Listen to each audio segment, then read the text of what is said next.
Welcome students, in this class we will learn how exactly we can reverse a given number.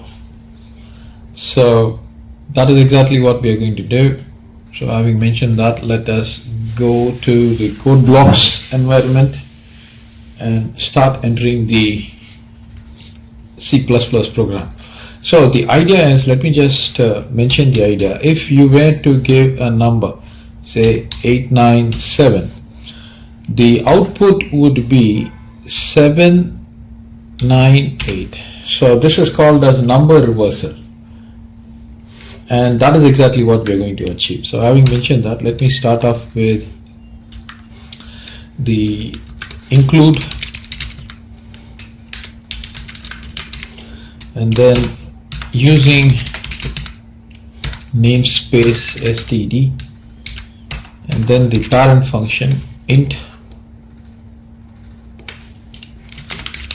main, and then I will have to initialize a few variables. So I will say int value,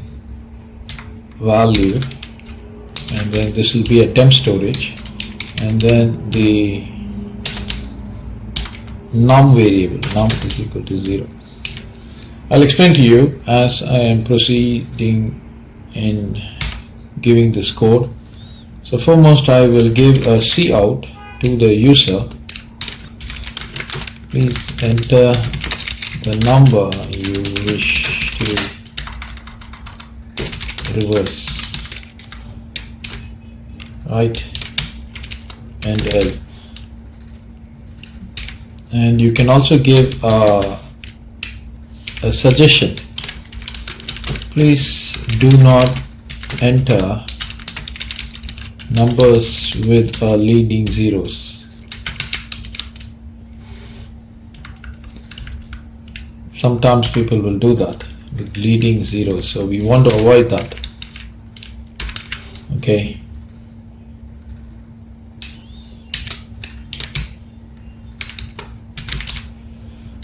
So now the idea is we receive the input. So let me just receive the input.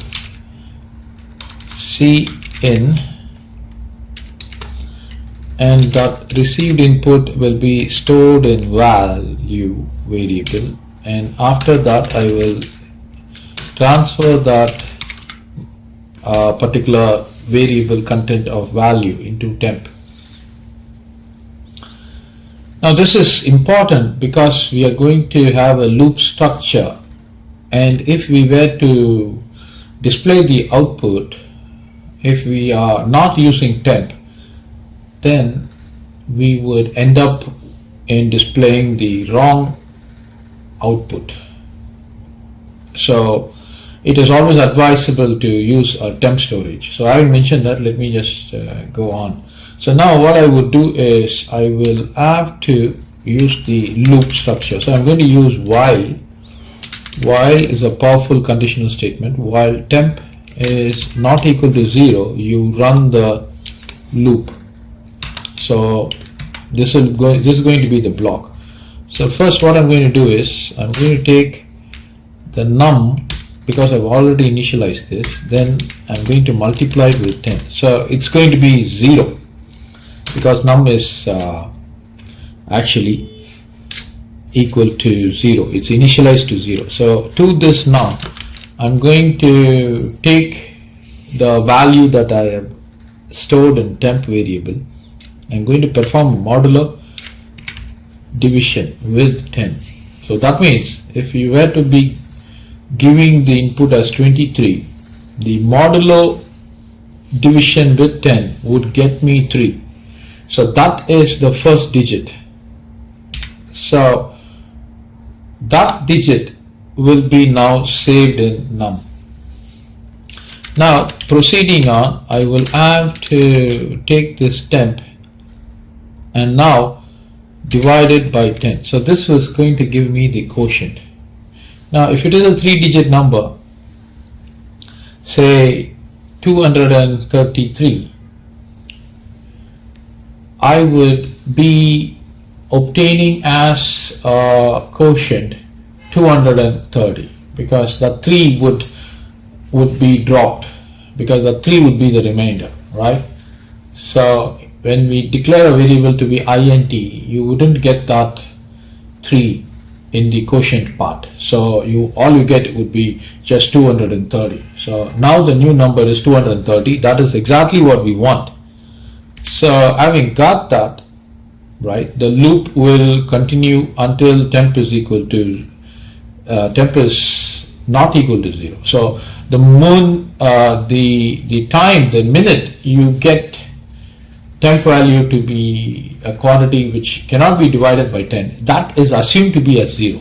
So suppose you get a value of temp to be as, say, 9.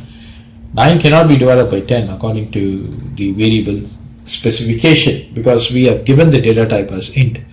So that means now the temp is automatically becomes equal to 0. So that is the idea that is used in this case. So I mentioned that the loop will run until this condition is actually becomes true.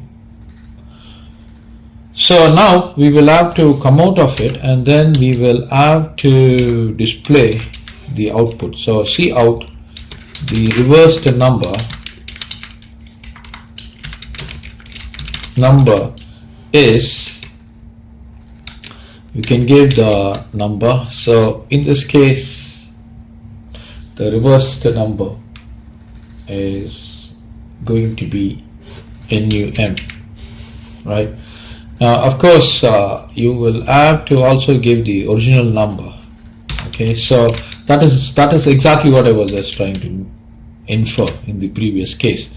So it's always advisable to use temp. So the original number, you can specify it here. Original number is equal to, so that original number was stored in value, and probably you can give an endl, and that would give us a line break.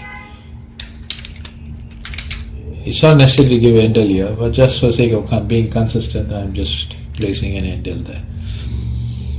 Okay, so the output looks, or I should say the code looks fine. I would give return 0 and then save it and then check it out. So value number, so let's go and build it. That looks fine. So please enter the number you wish to reverse. Please do not enter numbers with leading 0. So 789, the output should be 987. Fantastic. 789, output is 987. So this is a beautiful program.